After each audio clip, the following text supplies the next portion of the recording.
Congress party का मैं बहुत बहुत धन्यवाद करती हूँ, क्योंकि जब बोलते हैं ना कि बुरे टाइम में पता लगता है कि अपना कौन है। जब हम रोड पे घसीटे जा रहे थे तो छोड़ के बीजेपी को देश में जितनी भी पार्टियां हैं वो हमारे साथ में थी, हमारे दर्द को समझ पा रही थी, हमारे आंसुओं को समझ पा रही थी। मैं बहुत प्राउड फील कर रही हूँ कि मैं एक ऐसी पार्टी में, एक ऐसी विचारधारा में हूँ जो महिलाओं के साथ हो रहा अन्याय और उनके साथ बुरे बर्ताव के खिलाफ खड़ी है। वो लड़ाई लड़ने के तैयार है, सड़क से लेकर संसद तक।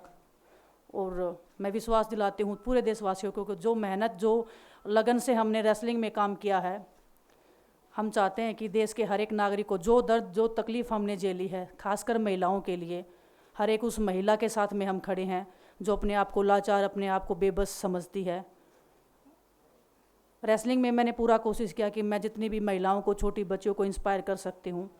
मैं चाहती तो मैं जंतर मंतर पे रेसलिंग छोड़ सकती थी, और सभी लोग भी मान रहे थे, पूरा देश इस चीज़ पर विश्वास कर रहा था, क्योंकि बीजेपी आईटी सेल ने उस चीज़ को साबित करने की कोशिश की थी कि हम चले हुए कारतूस हैं, हम ख़त्म हो गए हैं, हम पॉलिटिक्स कर रहे हैं।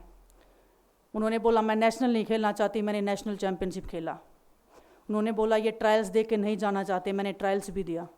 उन्होंने बोला कि ओलंपिक्स लेवल तक नहीं जाना चाहते, मैं ओलंपिक्स में गई, मैं फाइनल्स में गई। अनफॉर्चुनेटली परमात्मा को कोई और चीज़ मंजूर होगी। एक चीज़ मुझे पता है कि जब मेहनत आप करते हो तो ज़रूरी नहीं कि आपको उसी दिशा में मिले, कई बार दूसरी चीज़ों में भी आपको वो फल मिल जाता है। और परमात्मा ने मुझे मेरे देश के लोगों की सेवा करने का जो मौका दिया है, वो मैं मानती हूँ कि उससे बड़ा पुण्य का काम कोई नहीं हो सकता है। मेरे लिए बहुत प्राउड की बात है। एक मैं नई पारी की शुरुआत कर रही हूँ आज से।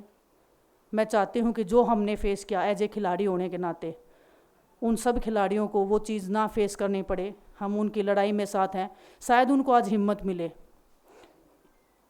कि जो पार्टियां पावर में रहती हैं शायद वो साथ में नहीं खड़ी हों, लेकिन उनके बहन भाई हैं जो उनके साथ में खड़े हैं। और हमें पता है स्पोर्ट्स में कितना गलत होता आया है, नहीं बोल पाते हैं खिलाड़ी।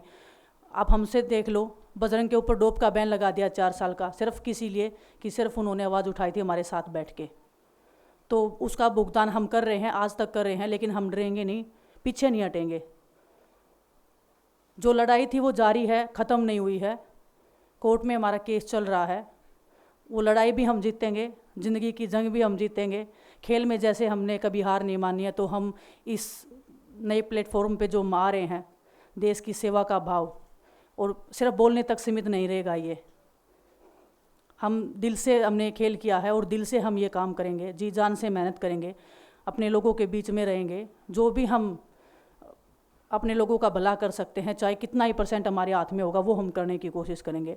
और मैं अपनी बहनों को बताना चाहती हूँ कि आपकी बहन आपके साथ में है। किसी भी मुसीबत में, किसी भी पल, किसी भी क्षण आप ऐसे मत समझना कोई भी आपके साथ में नहीं है। जब कोई नहीं खड़ा होगा तो मैं आपके साथ में ज़रूर खड़ी रहूँगी, कांग्रेस पार्टी आपके साथ में ज़रूर खड़ी रहेगी। ये हमने फील किया था, और मैं वादे से कह सकती हूँ, दावे से कह सकती हूँ कि बिल्कुल आपके साथ भी खड़े रहेंगे।